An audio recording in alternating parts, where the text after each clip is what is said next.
Hello students, मैं doctor निशा बंसल, सहायक आचार्य EIFM राजकीय महाविद्यालय सुमेरपुर से। आज के वीडियो में हम बात करते हैं बीकॉम तृतीय वर्ष के लिए प्रश्न पत्र द्वितीय वित्तीय प्रबंध। चलिए, आज के वीडियो में हम बात करेंगे लाभांश नीति के बारे में। पिछले वीडियो में मैंने आपको बता दिया था लाभांश नीति के अंतर्गत लाभांश का क्या अर्थ है, लाभांश की परिभाषा क्या होती है और लाभांश के क्या प्रकार हैं। विभिन्न प्रकार के लाभांश जो हमने देखे थे, जिसमें नगद लाभांश, स्कंध लाभांश, बंध पत्र के रूप में जो लाभांश दिए गए थे, संपत्ति के रूप में लाभांश दिए जा सकते हैं, इंटरिम डिविडेंड हो सकता है। तो इस प्रकार से लाभांश के प्रकार हमने पिछले वीडियो में पढ़ा था। तो उसी टॉपिक में कंटिन्यू करते हुए आज के वीडियो में हम बात करेंगे लाभांश नीति का क्या अर्थ है, सुदृढ़ लाभांश नीति के लिए क्या आवश्यक तत्व हैं, जो इफेक्टिव एलिमेंट्स हैं क्या होने चाहिए एक संस्था के लिए, लाभांश नीति के प्रकार कौन कौन से अडॉप्ट किए जा सकते हैं, कौन कौन से प्रकार होते हैं और लाभांश नीति को प्रभावित करने वाले तत्व कौन कौन से हैं, इस बारे में आज के वीडियो में हम बात करेंगे। तो स्टार्ट करते हैं। लाभांश नीति का अर्थ देखिए, लाभांश नीति के अर्थ से क्या तात्पर्य है। लाभांश नीति का अर्थ लाभांश वितरित करने के सिद्धांतों और योजनाओं से होता है। लाभांश वितरण के संबंध में योजना संचालकों द्वारा बनाई जाती है। देखिए, लाभांश नीति का क्या अर्थ बता रहे हैं, यानी कि ऐसे सिद्धांत, योजनाएं और नियम जिनके आधार पर लाभांश अंशधारियों को दिया जाएगा, ये कहलाता है लाभांश नीति। यानी कि किस आधार पर लाभांश दिया जाए, लाभों का कितना भाग किस आधार पर वितरित किया जाए, इसके संबंध में जो भी सिद्धांत है, योजनाएं हैं, उनके आधार पर लाभों की घोषणा करना ही लाभांश नीति कहलाती है। और इस प्रकार की योजना का संपादन कौन करता है, संचालक मंडल। मैंने पिछली बार भी आपको बताया था वीडियो में कि संचालक मंडल साधारण सभा में प्रस्ताव पारित करके लाभांश की घोषणा करते हैं। तो इस प्रकार से जो लाभांश नीति है उसका प्रतिपादन करते हैं कंपनी के संचालक मंडल। तो कंपनी के संचालक मंडल द्वारा इस प्रकार की योजना बनाई जाती है। और लाभांश नीति या योजना बनाते समय पिछले वर्षों में बांटा गया लाभांश, वर्तमान वर्ष के लाभ, उद्योग की स्थिति आदि तथ्यों को ध्यान में रखा जाता है। तो लाभांश नीति और योजना बनाते समय संचालक क्या ध्यान में रखते हैं, वो देखते हैं कि हमारे उद्योग की क्या स्थिति है, पिछले वर्षों में हमारे संस्था की क्या पॉलिसी रही है, लाभांश डिक्लेयर करने के लिए क्या नीति रही है, किस आधार पर लाभांश डिक्लेयर किए गए हैं, वर्तमान वर्ष में लाभों की क्या स्थिति है, भविष्य में लाभ कितने होंगे संस्था को। तो इस प्रकार से इन सभी आधारों को ध्यान में रखकर एक कंपनी द्वारा अपनी नीति निर्धारित की जाती है कि किस आधार पर वो लाभांश घोषित करेगी। तो इस प्रकार से लाभांश नीति हो गई कंपनी द्वारा योजना बनाना, किस आधार पे एक योजना बनाना, एक आधार निश्चित कर देना कि इस आधार पर कंपनी के लाभ दिए जाएंगे। नेक्स्ट देखते हैं, सुदृढ़ लाभांश नीति के आवश्यक तत्व। देखिए, कंपनी की लाभांश नीति सुदृढ़ हो, इसके लिए कौन कौन से इसेंशियल एलिमेंट्स हैं जो उसे ध्यान रखना है, ऐसे कौन से आवश्यक तत्व हैं, फैक्टर्स हैं जिनके आधार पर ही कंपनी की लाभांश नीति सुदृढ़ हो सकती है। तो उसमें पहला देखिए आप, फर्स्ट पॉइंट है स्थायित्व। स्थायित्व का क्या मतलब हो गया, स्टेबिलिटी। यानी कि कंपनी द्वारा जो भी लाभांश घोषित किया जा रहा है प्रत्येक वर्ष, उसमें क्या होना चाहिए, स्थायित्व होना चाहिए, स्टेबिलिटी होनी चाहिए। यानी कि लाभांश की दर बिल्कुल नियमित रूप से होनी चाहिए, एक स्थिर रूप से होनी चाहिए। ऐसा नहीं हो कि इस साल तो हमने पिछले साल बहुत ज़्यादा लाभांश दिया था, इस साल लाभांश की दर बहुत कम हो गई, अगले साल फिर ज़्यादा हो गई। तो इस प्रकार से जब बहुत ज़्यादा फ्लक्चुएट रेट होगी लाभांश की, तो संस्था के प्रति जो हमारे अंशधारी हैं उनको बहुत ज़्यादा विश्वास नहीं रहेगा। इसलिए लाभांश नीति बिल्कुल स्थायी होनी चाहिए, स्थिर होनी चाहिए। इस प्रकार से नहीं होना चाहिए कि एक साल बहुत ज़्यादा और एक साल बहुत कम। एक मध्यम दर अपना ले कंपनी, उसी के आधार पर हर साल डिक्लेयर करती रहे, तो उससे संस्था के अंशों में ना तो सट्टा होगा और अंशधारी भी संतुष्ट रहेंगे। तो इस प्रकार से स्टेबिलिटी होनी चाहिए, तभी उस लाभांश नीति को सुदृढ़ लाभांश नीति कहा जा सकता है।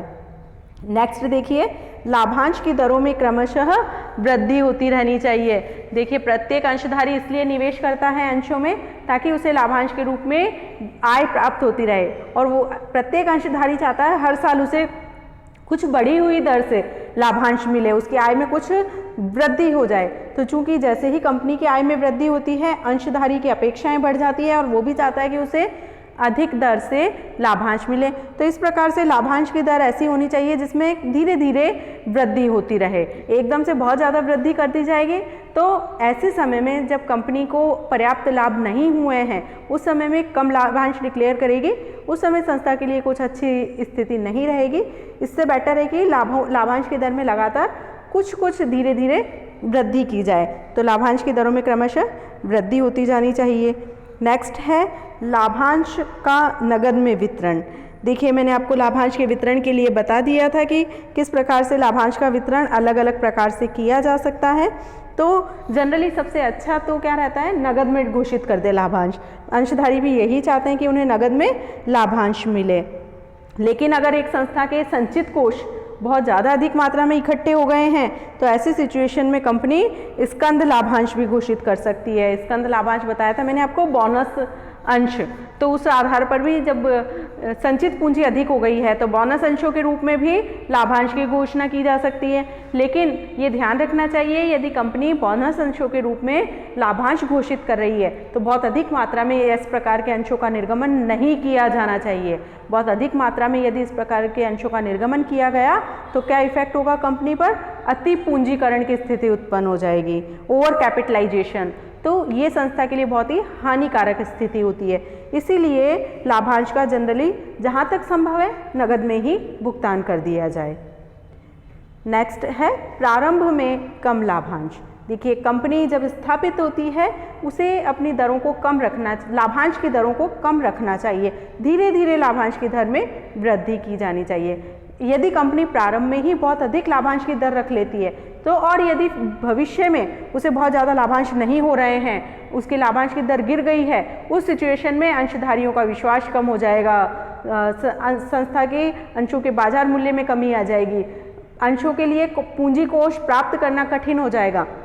तो ऐसी सिचुएशन से बचने के लिए ये आवश्यक है कि कंपनी प्रारंभ में से ही लाभांश की दर कुछ कम रखे, तो कम दर पर के आधार पर ही अपनी लाभांश घोषित करे। नेक्स्ट है अर्जित लाभों में से भुगतान।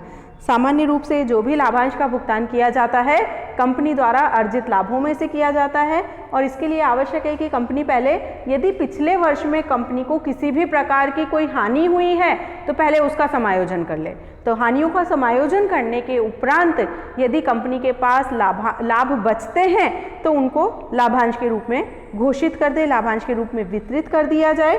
तो इस प्रकार से इस आधार पर यदि कंपनी अपनी लाभांश नीति अपनाती है तो वो लाभांश नीति कंपनी के लिए बहुत ही सुदृढ़ लाभांश नीति कही जाती है। तो सुदृढ़ लाभांश नीति के लिए ये एलिमेंट होना आवश्यक है। नेक्स्ट देखते हैं लाभांश नीति के प्रकार। देखिए, लाभांश नीति के कौन कौन से प्रकार हैं, कठोर लाभांश नीति, उदार लाभांश नीति और सुस्थिर लाभांश नीति। तो इसमें हम देखते हैं कठोर लाभांश नीति क्या होती है, तीनों ही बता देती हूँ मैं आपको। कठोर लाभांश नीति क्या है, इस नीति के अंतर्गत एक संस्था अपनी व्यावसायिक हितों को सर्वोपरि रखती है। वो चाहती है कि मेरे व्यावसायिक हित सर्वोपरि हो। तो इस सिचुएशन में कठोर नीति में एक कंपनी क्या करेगी, उसको जितने भी लाभांश हुए हैं उसका अधिकांश भाग अपनी कंपनी में पुनर्विनियोजित कर लेगी। यानी कि उसको लाभांश के रूप में डिक्लेयर नहीं करेगी, लाभांश के रूप में बहुत ही कम पार्ट लाभों का वितरित किया जाएगा और अधिकांश भाग को अपने ही कंपनी में पुनः विनियोजित कर लिया जाएगा। तो इस प्रकार से ये कहलाती है कठोर लाभांश नीति। नेक्स्ट है उदार लाभांश नीति। उदार लाभांश नीति क्या हुई, यदि कंपनी अपने जो भी लाभ हैं उसका अधिकांश भाग लाभांश के रूप में डिक्लेयर कर दे, अपनी संस्था में पुनः विनियोजित कम करे या नहीं करे बल्कि लाभांश के रूप में डिक्लेयर कर दे, तो इस प्रकार की पॉलिसी क्या कहलाती है, उदार लाभांश नीति। अब ऐसी सिचुएशन में क्या होगा, यदि कंपनी इस प्रकार की नीति अपना ले तो इफेक्ट होगा कि जब कंपनी को अपने लिए अपने व्यवसाय में इन्वेस्ट करने के लिए पैसा चाहिए तो उसे बाहर से ऋण लेना पड़ेगा, कंपनी पर ऋण भार बढ़ जाएगा। और उधर कठोर नीति में क्या इफेक्ट था, यदि कंपनी को अपना विस्तार करना है या किसी भी प्रकार से पूंजी की आवश्यकता है तो उसे अपने ही साधन प्राप्त हो गए थे, चूंकि अपनी ही आय को पुनर्विनियोजित किया था तो ब्याज का भार उस पर अतिरिक्त भार उत्पन्न नहीं हुआ था। तो कठोर लाभांश नीति में ये एक उनको लाभ है कि अतिरिक्त ब्याज का भार उनके ऊपर उत्पन्न नहीं होता, अपनी ही पूंजी से वो अपने कार्य सुचारू रूप से संचालित कर सकते हैं। जबकि उदार लाभांश नीति में उन्होंने सारा भाग लाभों के रूप में दे दिया है, लाभांश के रूप में वितरित कर दिया है। अब ऐसे सिचुएशन में और अधिक मात्रा में पूंजी की आवश्यकता होने पर उसे बाहर से ऋण के माध्यम से पूंजी की व्यवस्था करनी पड़ेगी और उन ऋणों पर उन्हें ब्याज का भार भी वहन करना ही पड़ेगा। तो इस प्रकार से ये हुआ उदार लाभांश नीति। नेक्स्ट है सुस्थिर लाभांश नीति। सुस्थिर लाभांश नीति का मतलब क्या हुआ, यानी कि प्रत्येक वर्ष समान रूप से लाभांश डिक्लेयर करे, जब यानी कि लाभांश की दर में बहुत ज़्यादा फ्लक्चुएशंस नहीं करे, एक समान दर से प्रत्येक वर्ष लाभांश का घोषणा करे, लाभांश वितरित करे। ऐसी स्थिति में जब इस प्रकार की नीति अपनाती है तो संस्था क्या करती है, जिस वर्ष में उसे बहुत अधिक मात्रा में लाभ हुए हैं उस वर्ष वो क्या करेगी, जो अतिरिक्त लाभ है उन्हें कोषों के रूप में इकट्ठा करेगी, और जिस वर्ष उसे कम लाभ होते हैं, किसी भी कारण से प्रतिकूल अवस्था है व्यवसाय में, उस वर्ष क्या करेगी, उस संचित कोषों में से वो लाभांश की घोषणा कर देगी। तो क्या होगा, जब बहुत अधिक मंदी में है या जिसको हम बोल सकते हैं विपरीत परिस्थितियों में है, उस साल भी उसके लाभांश की दर कम नहीं हो पाएगी। तो ये इफेक्ट क्या करता है, कंपनी की गुडविल को बहुत अच्छा कर देता है, उसके अंशों में सट्टा नहीं हो पाता, मार्केट प्राइस उसके स्टेबल रहती है, अंशों की मार्केट प्राइस स्टेबल हो जाती है। तो इस प्रकार से लाभांश की दर स्थिर हो जाती है एक तरह से कंपनी की। तो ये बहुत अच्छी पॉलिसी है। जनरली इस प्रकार की ही पॉलिसी एक संस्था द्वारा, एक कंपनी द्वारा अडॉप्ट की जानी चाहिए, ये उसके लिए बहुत अच्छी सिचुएशन कहलाएगी। तो ये हमने देखा लाभांश नीति के प्रकार। नेक्स्ट देखते हैं लाभांश नीति को प्रभावित करने वाले तत्व। देखिए, एक संस्था की जो भी लाभांश नीति संस्था ने अपनाई है उसे कौन कौन से तत्व प्रभावित करते हैं, ऐसे कौन से फैक्टर्स हैं जो इफेक्ट करते हैं, उनको प्रभावित करते हैं। देखिए, सबसे पहला है लाभों की स्थिति, यानी कि पोजीशन ऑफ प्रॉफिट्स। एक संस्था के लाभों की क्या स्थिति है वो उसे प्रभावित करेगी लाभांश नीति को। यदि संस्था को किसी वर्ष में बहुत ज़्यादा किसी वर्ष बहुत अधिक मात्रा में लाभ हुए हैं, उस वर्ष कंपनी अधिक मात्रा में लाभांश डिक्लेयर कर सकती है। यदि वो नियमित लाभांश की दर में परिवर्तन नहीं करना चाहे तो अंतरिम लाभांश के रूप में या विशेष लाभांश के रूप में अपने विशेष लाभांश के रूप में लाभांश का वितरण कर सकती है। और यदि किसी वर्ष उसे कम लाभांश हो रहे हैं कंपनी को, तो फिर वो अपनी लाभांश की दर भी कम रखेंगे। तो लाभांश नीति इन चीज़ों से प्रभावित होती है कंपनी के लाभों की स्थिति से। तो इस प्रकार से उसकी लाभांश नीति परिवर्तित हो जाएगी। नेक्स्ट है व्यापार चक्र की अवस्था, पोजीशन ऑफ बिजनेस साइकिल्स, यानी कि व्यापार चक्रों की अवस्था क्या होती है, मैंने आपको पहले बताया था, तेजी और मंदी की अवस्था। जब व्यवसाय में तेजी का दौर या मंदी का दौर चलता है तो ये क्या कहलाते हैं, ट्रेड साइकिल्स, व्यापार चक्र। तो इस प्रकार से यदि व्यवसाय में तेजी की स्थिति है तो इस सिचुएशन में क्या होगा, लाभों का अधिकांश भाग, देखिए दोनों बात है, यदि तेजी की स्थिति है व्यवसाय में तो कंपनी क्या करती है, उस समय तेजी की अवस्था में कंपनी के लाभों में वृद्धि होती है, उसे बहुत अधिक लाभ प्राप्त होते हैं। ऐसी सिचुएशन में कंपनी लाभों का सारा भाग लाभांश के रूप में घोषित नहीं करती, वितरित नहीं करती, बल्कि उसमें से कुछ भाग कोषों के रूप में रख लेती है। और इन कोषों का उपयोग कब किया जाता है, मंदी के दौरान। मंदी के दौरान जब कंपनी के लाभ कम हैं, उस सिचुएशन में अपनी लाभांश की दर को बनाए रखने के लिए उन संचित कोषों में से भुगतान कर दिया जाता है लाभांश का। तो ऐसी सिचुएशन क्या हो गई, व्यापार चक्रों की अवस्था भी उसकी लाभांश नीति को प्रभावित करेगा कि किस आधार पर कोष बनाने हैं, लाभांश की दर क्या रखनी है, तेजी के समय उसमें क्या दर, कितने कोष बनाए जाएंगे, मंदी के समय कितनी दर पर लाभांश घोषित किए जाएंगे। तो व्यापार चक्र भी एक संस्था की लाभांश नीति को प्रभावित करते हैं। नेक्स्ट है अतिरिक्त पूंजी की आवश्यकता।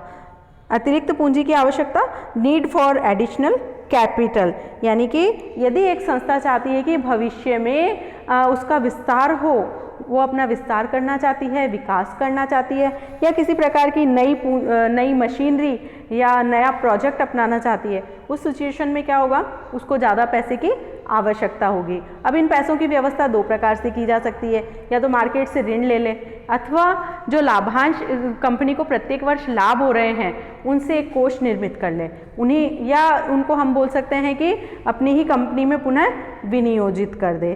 तो इस प्रकार से यदि वो अपनी ही कंपनी में विनियोजित करने की नीति अपना लेती है तो विकास और विस्तार के समय भविष्य में उसे मार्केट से लोन लेने की आवश्यकता नहीं पड़ेगी। तो अतिरिक्त पूंजी की आवश्यकता यदि कंपनी देखती है कि है तो उस सिचुएशन में वो रिटेन्ड अर्निंग वाला प्रोसीजर अपना सकती है। रिटेन्ड अर्निंग का मतलब होता है अपने ही व्यवसाय में अपनी पूंजी को पुनः विनियोजित कर लेना, लाभांश के रूप में डिक्लेयर नहीं करना बल्कि विनियोजित कर लेना। तो इस प्रकार से यदि अतिरिक्त पूंजी की आवश्यकता होती है तो वो कम दर पर लाभांश वितरित कर लाभों का कुछ भाग रोक के रख सकती है विनियोजन के लिए। नेक्स्ट है कोषों की तरलता, यानी कि कोषों की तरलता से तात्पर्य हुआ लिक्विडिटी इन कैपिटल रिक्वायरमेंट्स। एक संस्था के पास कितने पूंजी नगद के रूप में अवेलेबल है, यदि उसके पास पर्याप्त मात्रा में नगद कोष उपलब्ध हैं तो फिर क्या करेगी संस्था, लाभांश जो भी देगी वो नगद रूप में ही घोषित करेगी। और यदि उस संस्था के पास पर्याप्त मात्रा में नगद व्यवस्था नहीं है, नगद पैसे की व्यवस्था नहीं है, फिर भी अगर वो नगद घोषणा करना चाह रही है और इसके लिए बैंकों से ऋण ले ले तो क्या इफेक्ट होगा, बैंक ऋण पर ब्याज का भार उसके पास बढ़ जाएगा। तो इसलिए कोषों की तरलता को ध्यान में रखकर भी लाभांश नीति को निर्धारित करना चाहिए। ये तत्व भी उसके लाभांश नीति को प्रभावित करेंगे कि लाभांश नगद में दिया जा रहा है या अंशों के रूप में दे, किस प्रकार से दे, ये डिपेंड करेगा कोषों की तरलता की स्थिति पर। तो जितनी ज़्यादा तरलता होगी वो नगद में रूप डिक्लेयर कर देगी, और तरलता की सिचुएशन अच्छी नहीं है, बैंक से लोन नहीं लेना चाहती, तो फिर बोनस अंशों के रूप में ही लाभांश घोषित किए जाएंगे। नेक्स्ट है अंशधारियों के विचार एवं आवश्यकताएं हैं।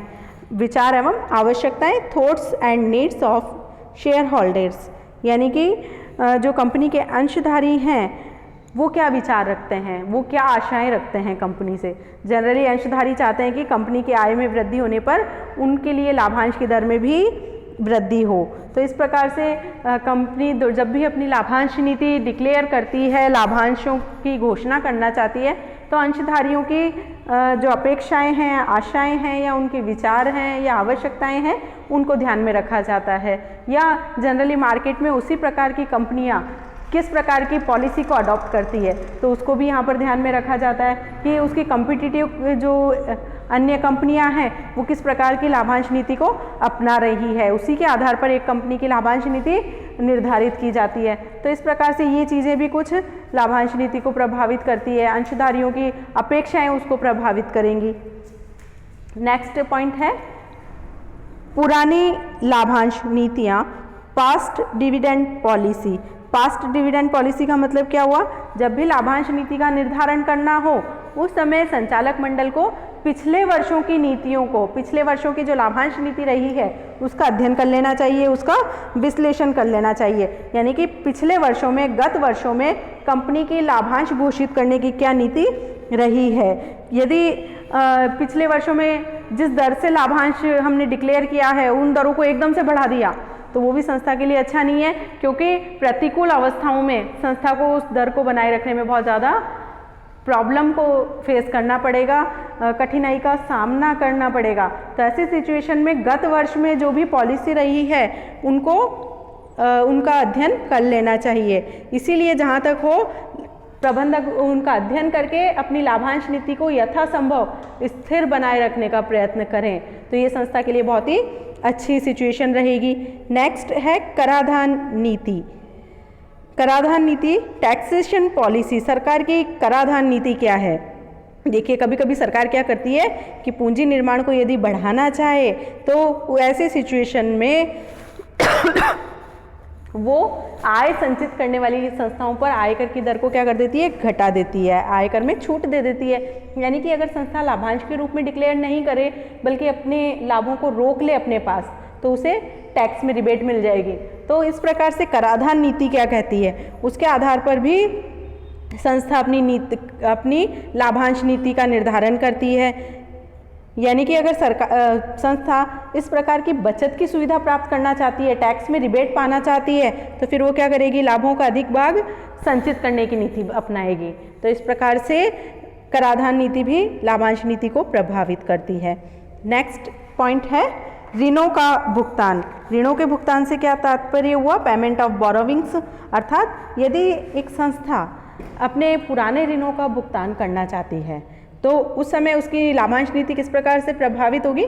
देखिए, जो पुराने ऋण हैं उसका भुगतान दो आधार पर किया जा सकता है, दो प्रकार से किया जा सकता है। किस प्रकार से, या तो संस्था क्या करे, नए ऋण पत्र जारी कर दे और उससे जो पूंजी प्राप्त हो उसको पिछले ऋणों के भुगतान में उपयोग ले ले, ठीक है। दूसरा है अपनी जो भी लाभ आय हो रही है उसी में से वो ऋणों का भुगतान कर दे। तो इस प्रकार से दो आधार हो गए। अब देखिए, पहला आधार था ऋण पत्रों का निर्गमन करे। जब नए ऋण पत्रों का निर्गमन किया जाएगा तो उसका क्या इफेक्ट होगा, फिर से ब्याज का भार बढ़ जाएगा संस्था पे। उसे उन ऋण पत्रों पर प्रत्येक वर्ष स्थिर दर से ब्याज का भुगतान करना पड़ेगा, तो ये अतिरिक्त खर्चा बढ़ गया।